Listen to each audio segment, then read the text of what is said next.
we attached our self-worth to this vision of getting life right, that only when life can go to plan, only when I can tick these boxes of, marriage, kids, financial freedom, only when I can achieve those things can I be valuable. I'm Jackie Hall, and this is Beneath Behaviour, where we break down stress, reactions, and get to the heart of why we all do the things we do. We'll have real conversations, find real solutions, and have absolutely no judgment. Let's talk. Hi everyone, welcome back to the Beneath Behaviour Podcast. Today we really need to talk about depression.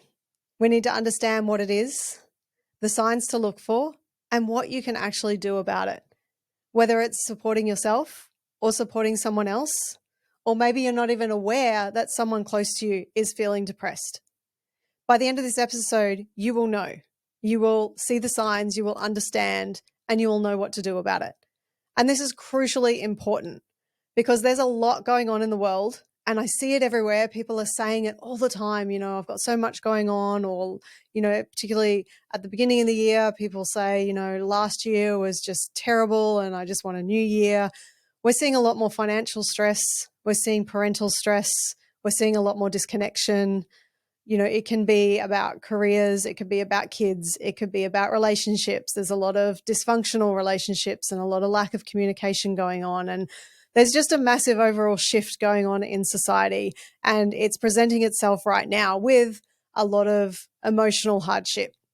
So I think it's really important. And this conversation was really sparked by a friend of mine who was talking about someone she was trying to support with depression. And it just made me realize just how crucial it is that we open up this conversation and really start to look at what's happening from a mindset perspective and what's happening from a bodily perspective. Because sometimes the flippant advice that's given is to just change how you think.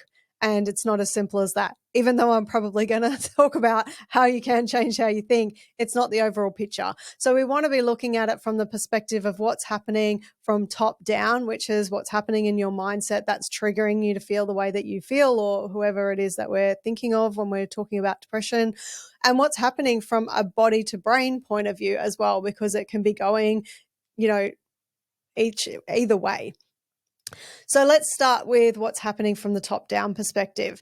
We have been discussing over the first 4 podcasts the lenses that we typically look through when we're experiencing any sort of stress, depression, or anxiety, so any kind of emotional stress. And we're talking about the 4 lenses as being wrong path, missing out, could have, should have, and worth less. And if you're not familiar with those lenses, jump into episode 2 because I'm going to explain them all. And then episode 3 helps you to apply them to certain emotions that we feel. And in episode 3, I did touch a little bit on depression, but I feel like it's really, really relevant that we jump right into specifically a whole podcast on depression. So when we're looking through this right versus wrong, the brain is always going to look at right versus wrong because that's what we're designed to do. It needs to look for any potential threats so it can correct things or put things in place in order to be able to correct it. And so over the years, we've kind of developed these pictures of how we think life is supposed to go, whether it's a minor event where we're getting up in the morning, we have an expectation of how the morning's going to play out, how the day's going to play out, how the week's going to play out, how the month's going to play out, certain goals that we expect to achieve in our lifetime. They can be big goals, parental goals, career goals, financial goals, whatever it is, we'll have goals. The goals are not the problem. It's how we perceive those goals when they don't go to plan. And so when things aren't going the way that we expect them to, or we've had one unwanted event or several unwanted events kind of stacked up on top of each other, what happens is we start to look at what's going wrong. We start to notice that something's going wrong from my kind of projected right path. And I start to look at evidence of what I'm missing out on. So I'm missing out on experiences, firstly, that I feel like I should have had on my right path, that I had this expectation that my life was going to consist of experiencing, certain wanted things. And right now I'm not experiencing that. And again, that could be one major thing that's happened for you that's kind of put a bit of a detour on your life, or, just presented an experience that may even have been horrendous to you, that was unexpected or unwanted, that you feel has taken you off that right path. But we'll look for evidence of what we're missing out on, which is that second lens. Any kind of lack that I have in my life, a lack of connection, lack of experiences, lack of money, lack of respect, or connection of some degree, lack of friendships. There's some sort of lack that we look through in our lives, and we look at how things aren't enough. We look at how we have missed opportunities in our lives that we should have been able to have. And then that logic and reasoning part of the brain kicks in and says, well, I should have done something different, or someone else should have done something different. So we're looking to blame either myself and others. And then it all spirals down to that worth less lens, that I feel worth less than I would be if life was going to plan. But when it comes to the depression mindset, what you will notice, and whether you notice this in yourself or notice this in someone else, there is going to be a dominant lens of missing out and worthless. So not only do I feel worth less, so a little bit crappy or a little bit, down on myself because of how something unfolded or because of my behaviors, I don't just feel a little bit down on those things. I feel worthless. I feel like my life is worthless. I feel like I am worthless. And sometimes, depression can be a little bit of a scale of severity, and some people can be at one end, some people can just be at the beginning. But what you'll notice is that what it starts off being is I'm looking through my missing out lens and my worthless lens as a dominant lens, as dominant two lenses in one or more areas of my life. So it can just be that in a parenting context, you're looking at all the things you're missing out on. I'm missing out on the life I had before I had children, which might be a shock to you if you're new to parenting. I'm missing out on the connection with my partner, or I'm missing out on their help in the parenting side of things, or I'm missing out on the life that I thought I was supposed to have. Maybe your children are a bit different to your expectations. Maybe the lifestyle is different to how you wanted it. So it still comes from this place of right versus wrong, that I had this picture. Because remember, all four of those lenses are always there in that emotional stress story and that narrative that we run about life.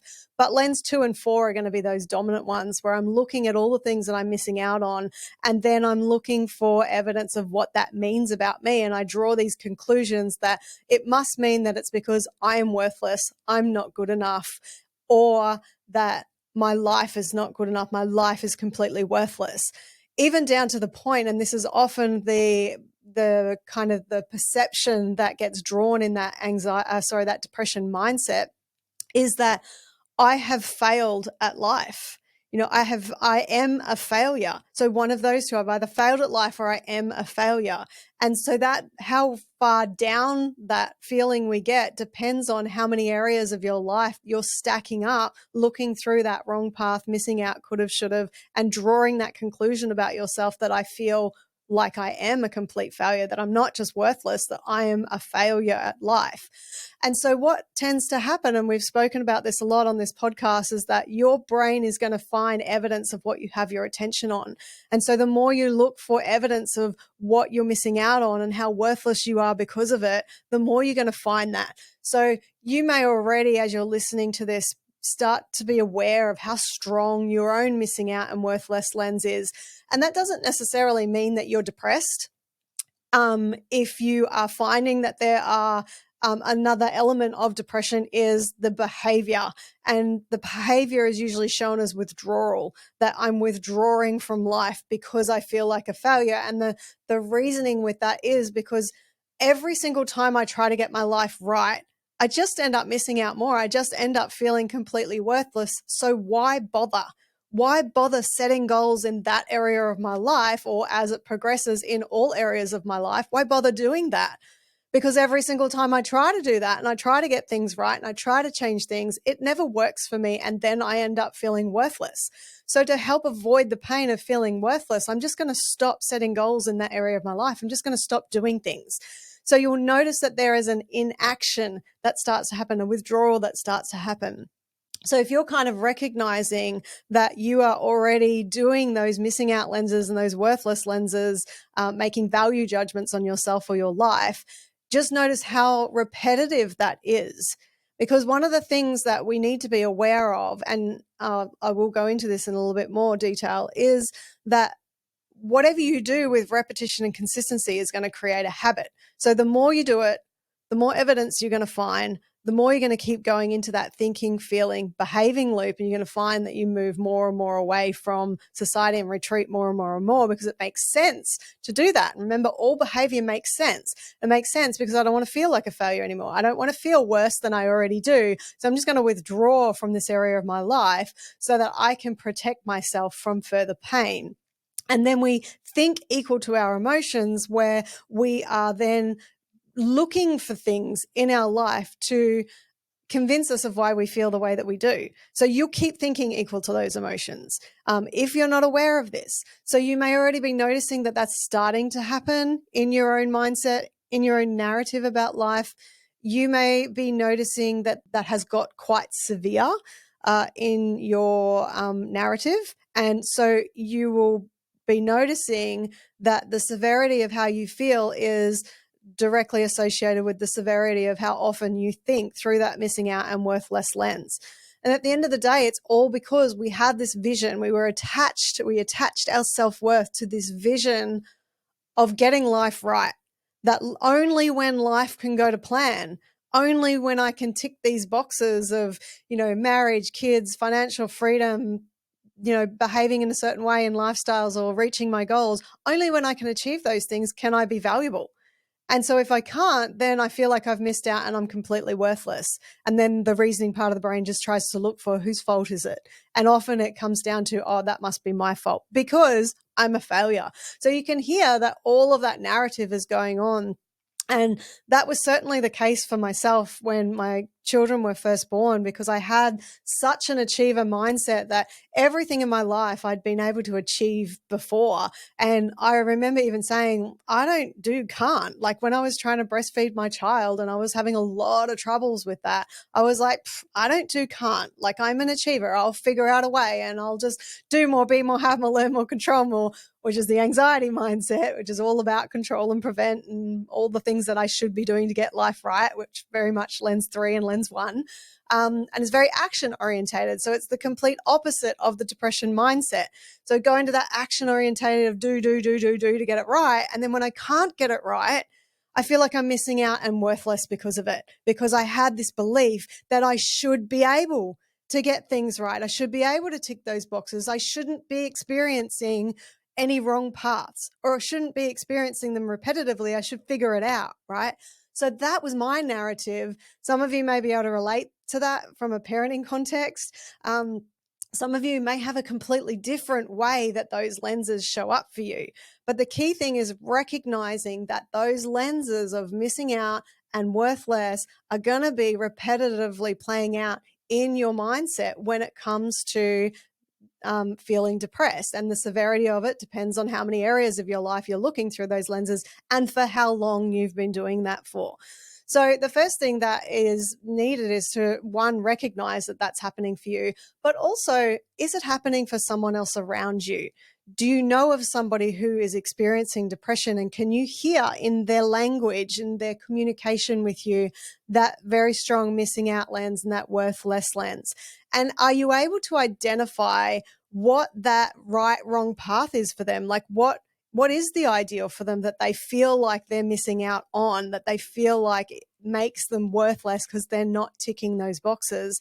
And sometimes that can be easy to hear as you are talking, listening to somebody and hearing their languaging. You can ask a couple of questions and then you find that is obvious. Sometimes it's not so obvious because it can be coming from a traumatic experience that's still sitting in the body, and I'll talk about the body in a minute. And sometimes it can come from just a general overall feeling of despair, or that there's something lacking in my life and I just don't know what it is. There's just something missing and I just feel like there's always something missing in my life. That could be coming from a bodily side of things as well.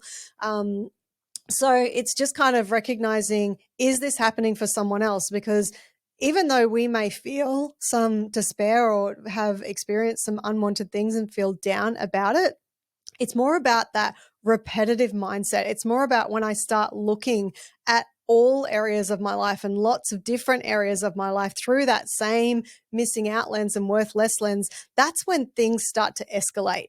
because again, the mind is going to start finding evidence of what you have your attention on. And if we move into kind of now the bodily side of things, every time you have a thought, you release chemicals into the body. So if you're thinking through those lenses and you're feeling that negative sensations that come from that, those sad emotions, down emotions, depressed emotions, your cells in your body over time, weeks, months, years, are actually going to adapt themselves to receiving those chemicals from the brain. And they're going to start to feel like that is their hormonal norm, that they are going to be ready for those chemicals of stress that you keep sending it, and those feelings of being down and depressed and worthless. And so after a while, you'll just wake up like that. Like, or the person that you're supporting, they'll just wake up feeling down. They won't even be able to tell you a lot of the time why they feel that way, because they've forgotten why they feel that way in the first place. And often they started feeling that way because of something happened 10 years ago that they never actually processed and recovered, or recovered from. And so they've trained their body into an emotional state of depression where we just wake up like that, or we just have a natural reaction to that. And then we may not know why, or we may not be necessarily aware of a narrative that we're saying to ourselves, or we're not aware of how we're judging life. We just feel that way. We just feel depressed. I wake up feeling depressed. I go to work feeling depressed. I just feel down on life because that's what the body's gotten used to. And so what will then happen is when the body is used to it and we're in that kind of emotional addiction, or it's become your state of being to be depressed, is the body will start to trigger the mind to think the thoughts equal to that emotion. So now it's not the thoughts creating the feeling, it's the feelings creating the thoughts. And we get stuck in this thinking, feeling loop. And we're trying to get out of that. And the way that we often try to get out of that behaviorally is through withdrawal. Now, for some people, and this is often the case for men, it actually comes out in anger, and because anger is about control and prevent. So when I'm feeling badly, what I try to do is do something about it. And anger is a movement in the direction of action, which is trying to avoid the feeling of inaction, which is what I want to do, is just withdraw from everything, or I feel so bad about myself. So I just need to try and do something in order to remove myself from this feeling. So it's important to understand that this is not just a top-down difficulty that you're having. It can be a bottom-up difficulty. And so I want you to kind of be aware of this, not just from the perspective of yourself, but also the perspective of your kids or people around you, loved ones around you. Start listening to their language. Start listening to whether that missing out lens is happening for them, or that worthless lens is happening for them, or whether they're repetitively thinking, feeling, and it's starting to become a habitual feeling for them where they're not even saying it anymore. They're just feeling it in that state. And because the other thing that can happen too is it can be that there's other stuff going on in your body hormonally. So it can be like your teenagers going through puberty and there's all sorts of hormones that are going on. It can be that you might have just had a child and your hormones are just going crazy, just creating, having created the space for growing a child and then now doing all the things to recover from that and breastfeeding and all those things. It could be that you're heading into perimenopause or menopause, or there could be some other medical things going on that's changing, like thyroid issue and lots of hormonal things that can be going on in the body. So it's important to be able to kind of check those things out and see if there's anything medically that you can be doing to get the body back into balance. Because again, if your body is feeling bad, your brain might start to think equal to those emotions. And I spoke about this in one of my previous episodes about having a alcoholic hangover, which is very rare for me. And that because I had a hangover and my body was recovering and feeling blah and down, my brain started to look for evidence of how crappy my life was. And I had to actually pull it up and go, Jack, there's nothing wrong with your life. It's just, this is your hangover. You got to ride it out. And this is the way it goes. So sometimes we've got to be aware that whatever's happening physically doesn't mean it's a reason to go into a narrative about what you're missing out on, how worthless things are. And so it's being aware that there is a mind-body connection from a top-down and a bottom-up perspective. So what can we do about it? This is the next step. And this is the thing that I really wanted to make sure people were aware of whenever, especially when you're supporting someone with depression or even supporting yourself, because this can make the difference between staying in a depressive state or changing it. Obviously, the ideal is to be able to change that state so that you're not feeling depressed, and using some of the things I'm about to speak about may help that. But it might also be that you need, or the person you're supporting actually does need, some professional support to actually work out what's going on in that narrative to be feeling those feelings, or what's going on in the body in order to be triggering the narrative, and how we're getting into this thinking, feeling, behaving loop. Where did it come from? What's it there for? Making sense of it, basically. So what we first need to do is be aware of it. So I get the sense, like you'll know more if it's within yourself, but if it's in someone else, it might be that you're becoming aware that they might think through those lenses and they're behaving in those depressive withdrawal kind of ways. It doesn't mean that you're going to go up to them and go, I think you're depressed. Because you may not have earned the right to be able to do that, and you may not have the credibility to do that, and they may not want to hear that either. So this is not about being able to diagnose anybody or identify anybody. It's about being able to recognize those signs and then kind of go, well, I might be able to contribute to just lifting their emotions a little bit, because I understand what that feels like. And just because you hear somebody going into a missing out or a worthless lens, or you might hear it 2 or 3 times, it doesn't mean that they're depressed, because they might just do that in that area of their life. You might just go to work and you might just hear them be depressed in that area of their life, but the rest of their life, they love it and they don't feel worthless, or they don't feel less than in any other area other than work or at the gym, or, any of those sorts of things. So we don't want to be running around diagnosing people. But if you are hearing repetitively the missing out and the worthless lens, there are certainly things that you can do to help give them a different perspective on something without going too deep into it, or helping them to shift themselves emotionally. So just like there's a top-down element to depression and a bottom-up element to depression, the same thing goes for how we can support someone. And the first thing that we need to recognize is how we can upgrade those thoughts. So let's focus on you for a second. Let's say that you are in that missing out and that worthless lens. We looked at in episode 4 what those upgrades are. So I'm not going to go into huge amounts of details on that, because I have done that in the previous episode. So if you want to know what the upgrades are to those 4 lenses that I'm talking about, then jump into that episode so that you can learn all about that. But essentially, when we're looking at the upgrades, there's kind of 3 that we need to focus on, because the dominant lenses are missing out and worthless, with the wrong path lens kind of underneath all of that. Like, it's kind of guiding it, because I had this picture of this right life and things aren't going to plan.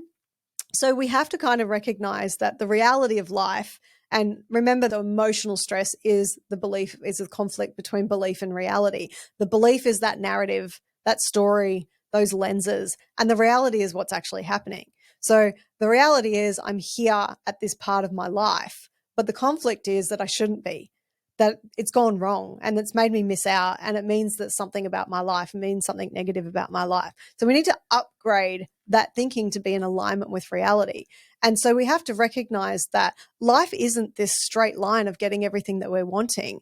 It's this series of kind of highs and lows and ups and downs, because life is a story of ups and downs. And if you were to chart every experience in your whole life that you remember, and deliberately seek out all of the evidence of both sides, you would see that there are things that went to plan and things didn't.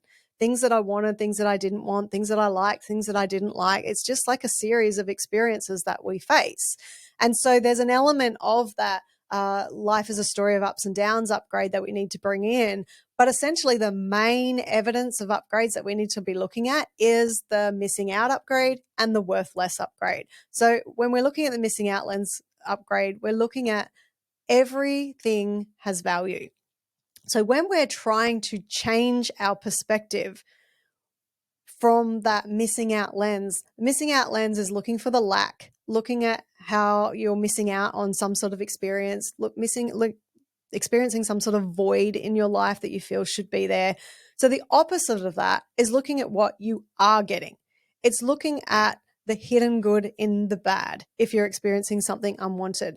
It's looking at, what did I get out of that experience that can be valuable? Or if the experience itself was not valuable and there's no way of looking for the value in it, which can sometimes be the case when we have literally experienced something that was just so unwanted that I could never look at it and go, oh yeah, there was value in that. Like, it's not about being dismissive of, the unwanted events that you face, because some of them are horrendous. Some of them shouldn't have happened morally, but the reality is that they did. So, we can stay in that state of emotional stress by staying in that story about it, or we can try to look at that story differently.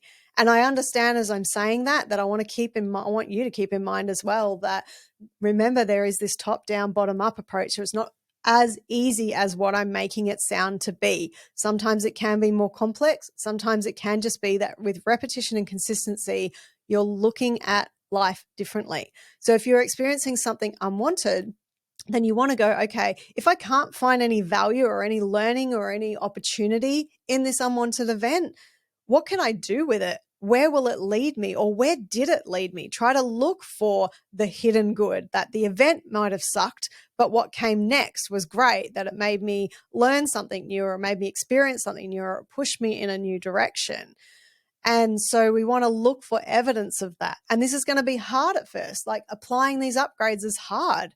And I know this from working with so many clients and so many parents. Like, we've worked with over 30,000 parents over the last, since I think it was like 2007 when I started all of this.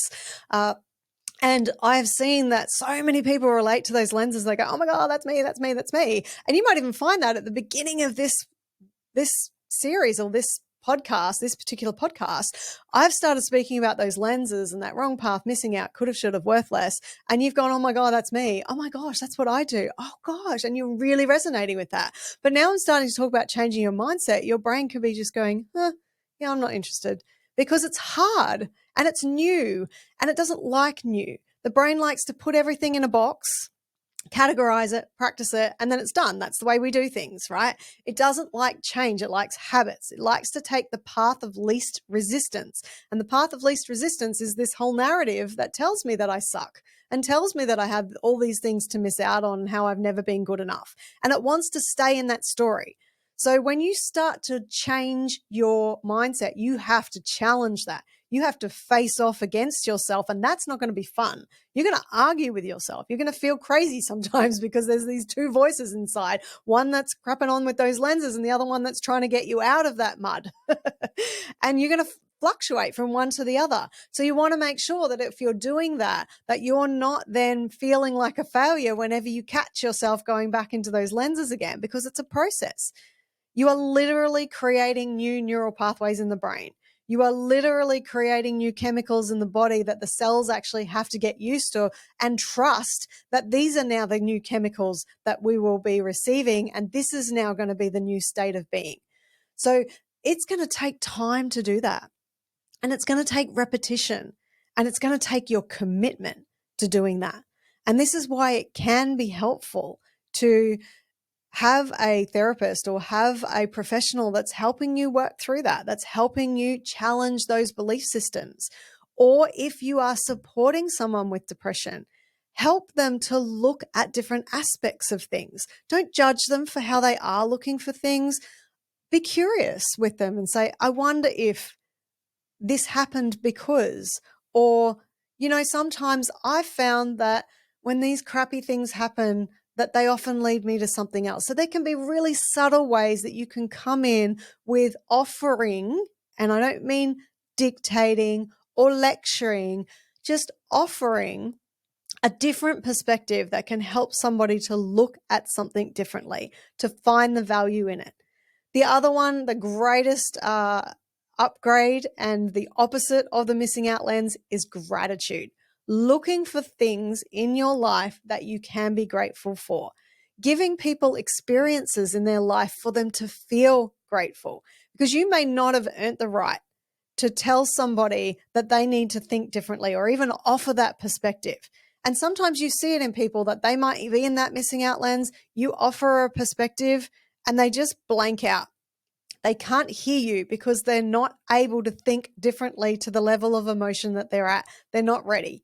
And sometimes it's because that you don't have the rapport with them to offer them anything and offer them any advice or any way of changing how you think. And so that's not your role. But what you can do is offer them an experience for them to feel grateful, for them to feel valuable and to feel valued and respected and liked and appreciated. You can contribute that to someone else's life whenever you want and how often you want, and it won't be rejected. Or you might feel it gets rejected, but if it's coming from a genuine place, more often than not, it is likely to leave an impact on them that may just elevate their emotional state. So they may actually think, maybe there is value in going to work. Maybe there is value in what I'm doing as a parent. You may actually show them some evidence of something that their child said that came directly from something that they're doing well, because they may not be able to see it. Just remember that when we're in that missing out lens, we're looking for evidence of what we're missing out on. So I'm missing out on skills as a parent. I'm missing out on experiences as a parent. But maybe they're having those experiences. Maybe they do have the skills. Maybe they are reaching the outcomes that they're wanting to, but they just can't see it. So if you recognize it, you might be able to go, hey, what about the other day when you did X, Y, and Z? Isn't that you doing a great job with your child? Didn't you make them feel better the other day? I think maybe you'd given yourself a bit of a hard time. You can come across as very gentle here. You don't have to be a therapist to somebody in order to uplift them and in order to help them or in order to give them a different reference point. You don't have to lecture. You can just kind of sidle in there and just offer a perspective and then just, sidle back out again. Help them feel differently about themselves. Help them see, and now we're moving into lens 4, where in that depressive mindset, we are looking for evidence of me not being enough or my life being a complete failure. So again, if you're able to help somebody to get a different perspective of themselves, to see it for themselves as opposed to just telling them, you're worthy, you're good enough, it's not enough. You can be the most credible person in the universe that they really look up to that says to them, you know what, you are enough. And that might work for a little while, but they have days, weeks, months, years often of evidence that suggests they're not. And you're constantly counteracting that when you're supporting somebody who is in that depressive mindset.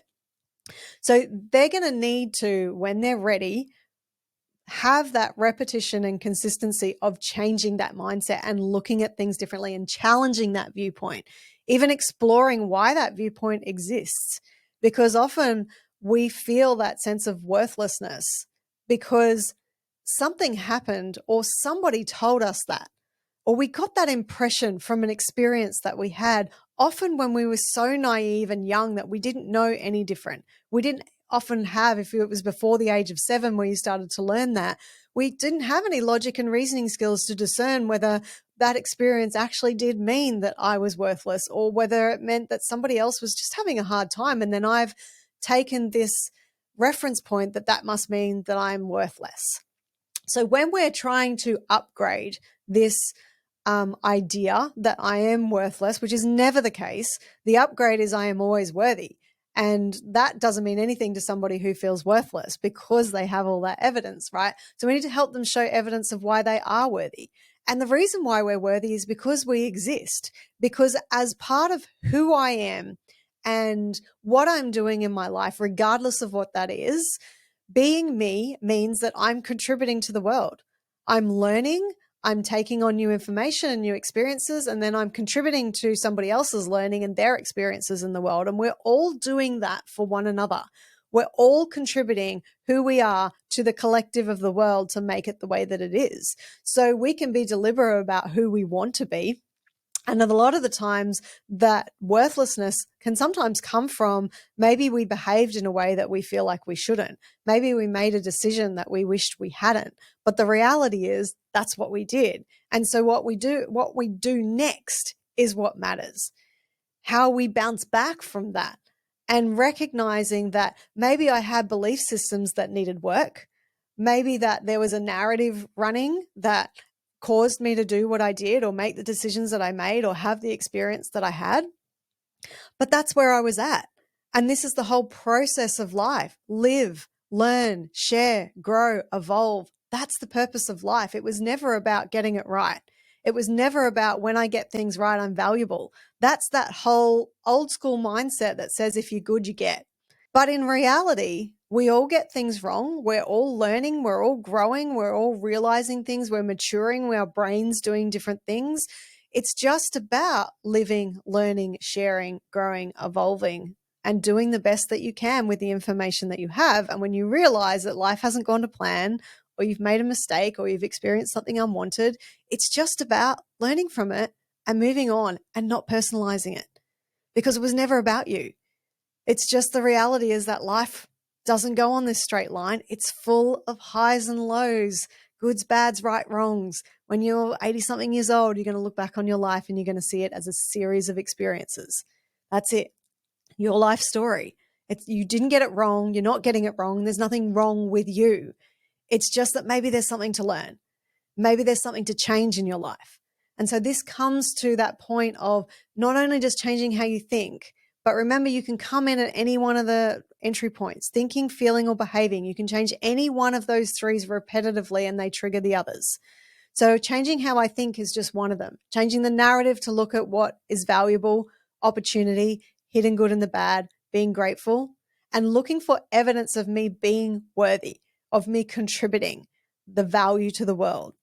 Because what will often happen is that as the depression gets stronger and stronger, is we'll actually start to see how I'm not relevant here.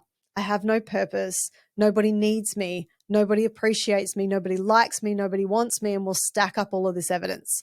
But while you're doing all of that, you're not looking for evidence of people who do like you. You're not looking for evidence of how you have contributed, even just in a small way. Just getting in your car and driving to the shopping center is contributing. Because by stopping at these lights and somebody else having to stop behind you, you have altered the course of how their day unfolds. You could have potentially caused a car accident. If you weren't there, that person could have gotten into a car accident because they weren't behind you, which means it's not, because this is the thing that we do is we go, because I did something and then someone else experienced this, now I've made their life go wrong. But the reality is that person could have that car accident. And then that car accident could have been their wake-up call that completely changed the trajectory of their life. And they're now had to learn and grow, and they have now realized that they didn't like their job anyway, and they've now gone into a career that feels a sense of purpose, and they're just loving life. And it's all because you got up and went to work that day. That's it. Or the other side of things is you could have prevented a car accident because you were there at those traffic lights. The point is that it doesn't matter who you are or what you're doing.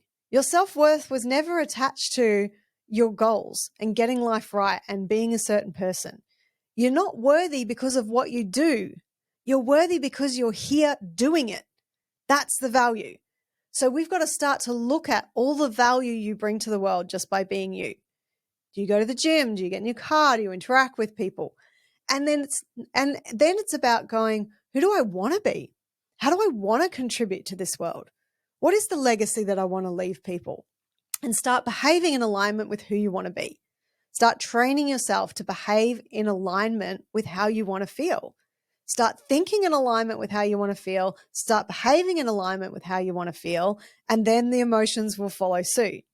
But you can also do this at an emotional level too.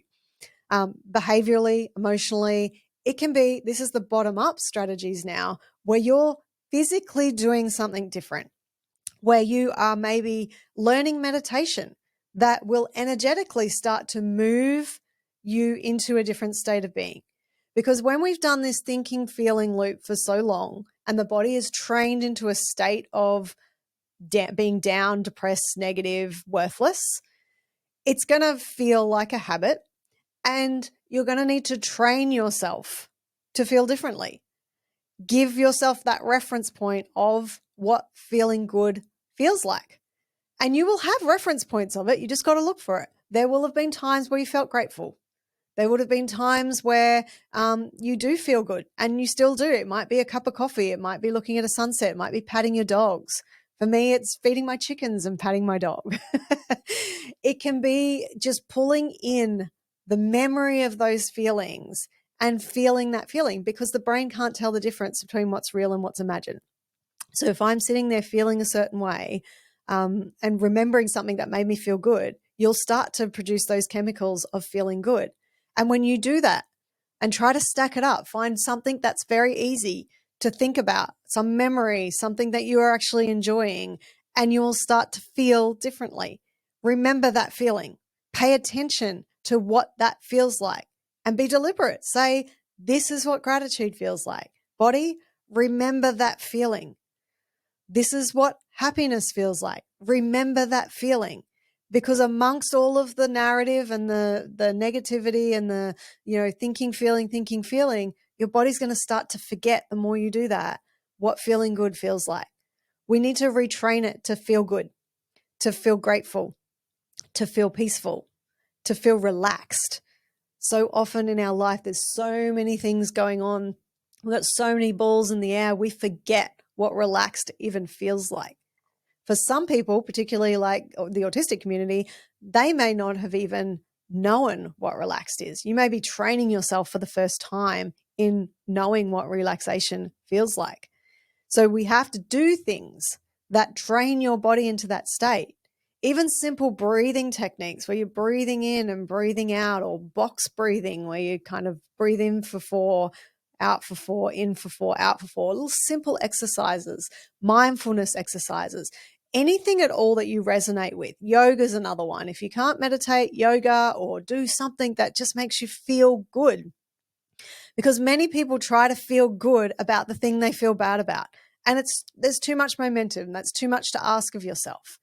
There's too much evidence of those lenses that trigger I feel good. So if all of a sudden something crappy's happened, you go, no, I need to feel good about that. It's not going to happen.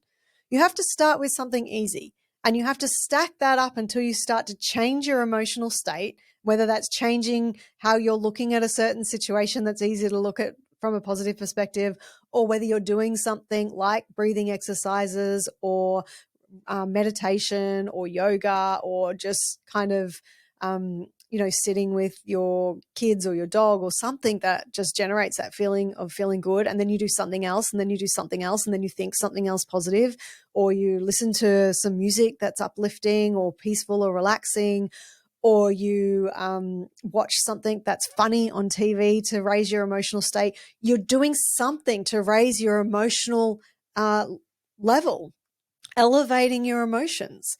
And then maybe look at the thing that you're having a challenge with and go, okay, how can I look at this differently now? Because your state of being will have changed its state temporarily for you to be able to look at that thing differently. So if you're supporting somebody that's somewhere in that depression scale, we want to expose them to experiences that lift that emotion, that help them, one, see the value in themselves, to see how they're wanted, they're needed, they're appreciated, they're loved, they're liked, you're grateful for them. All of those things will stack up over time. And do not underestimate how powerful just one person in a depressed person's life can be and make the difference in how far that goes. Now, it's also about connection too, that if you are feeling yourself depressed, or you're with somebody who is feeling depressed, go contribute to somebody else. Go do something for somebody else. Actively seek out something that somebody needs and go give it to them. It can be that you get a $2 scratch it and you just find someone randomly in a shopping center and give it to them and just say, have a great day, or buy them a bunch of flowers, or, say something nice to someone genuinely at the gym. It doesn't have to cost money. It can be anything at all that just gives somebody else something, and you will feel this sense of contribution. Go mow their lawn if you want to. Go think about what your skills are, what your talents are, and offer that service to someone.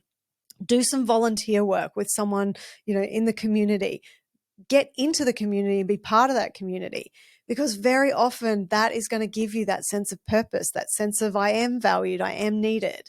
But if you sit in that lens of going, I'm not needed, and you keep looking for evidence of that, that's how you will feel. So it's about changing how you think, changing how you feel, and changing how you behave. So if you're supporting somebody who is in that depressed state, maybe invite them to come do something that's in the name of contribution. or give them a job to do that gets them helping somebody else, gets them out of that shell, gets them doing something. Because remember, the action is to withdraw. They want to withdraw from everyone and stay stuck in that mindset, that thinking, feeling, doing loop. But you can subtly get them out. And that can be, they may not want to get out of the house, but you can maybe, get somebody, call them and say, hey, look, I'm having a real problem with, let's say you're talking about a teenager that's really good with technology. And you might get one of your siblings to ring up and just go, you know what, I'm having a really hard time logging into this. Do you know anything about it? Because you're always really good with technology. Little things like that. And when they stack up, and then you also help them be aware, because they're not going to be aware in that lenses mindset, but draw attention to the value that they naturally have. Draw attention to how much somebody needed them, or how much somebody appreciated them, or how them being who they are, exactly who they are, is contributing to the world in some way. Because stacking up all of that evidence is what's going to start to change how that person sees themselves. And at the same time, if we're mixing that in with those activities that naturally raise our elevated emotions, then that's going to help train the body, who is also then going to send messages to the brain to think in alignment with how we feel. The new feeling of elevated emotion will start to become the natural state of being. So we'll start to think differently to change how we feel, and then we start to feel differently to change how we think. And we can do that through behaviors as well as mindset.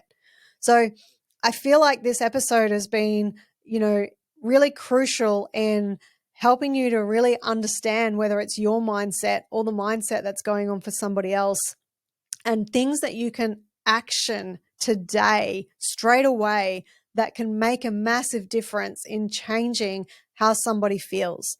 That you may not be able to, change somebody so that they're not feeling depressed anymore, because that's not your responsibility. If it's your child, obviously you're going to try and give them more experiences of this more often and work with them to change that mindset. But again, depending on their age, you may not be the person to do that. That maybe they need a professional to help them to challenge those belief systems. And you're just offering that really subtle, evidence repetitively, that they don't even know that you're giving them any kind of advice, because you're not giving them advice, you're giving them experiences. You're giving them opportunities to feel. But if you're talking about a loved one who isn't a child, who is another adult, then it's just going to be about just slipping in there as often as you can, because it's not your responsibility for you to work on their change. That's something that they have to work on. And it's their decision if they want to stay stuck in that. But you're welcome to show them this video to get an understanding of why they feel like that in the first place, at least from a kind of framework point of view, that they may need help to actually just explore what is that narrative that's going on for them. How did they train themselves into that state of being, and what can they do about it? So I hope you found this episode helpful. As usual, when somebody is behaving a certain way, there is always something going on beneath it. And I hope that this has been a really helpful conversation for you to realize your own lenses that can go into that depressive mindset, or how you can help somebody else who might be doing that. So have a great day, guys. See you in the next episode. Bye for now. Are you looking for more parenting support? Visit the Parental Stress Centre for expert-led programs designed to help you and your child to thrive. Find out more at parentalstresscentre.com.